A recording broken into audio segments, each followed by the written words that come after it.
kanina ka pa rin ah. Sabi ng bilisan ko eh. Lipstick naman oh. Tagal mo naman. Sabi, gagawin mo ba ako? Tatanga-tanga ka kasi.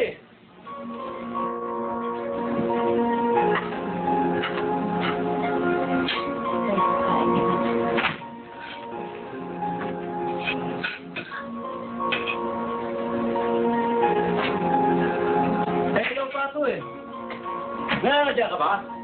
Ha? Gawag man yan. Lipstick.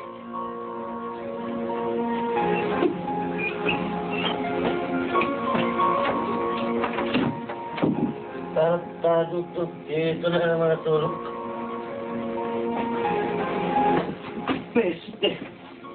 Hara-hara ka kasi dyan eh. Ba't ka tinutulog? At kayong mga ama, huwag ninyong ipamungkahi sa galit ang inyong mga anak, kundi inyong turuan sila ayon sa saway at aral ng Panginoon.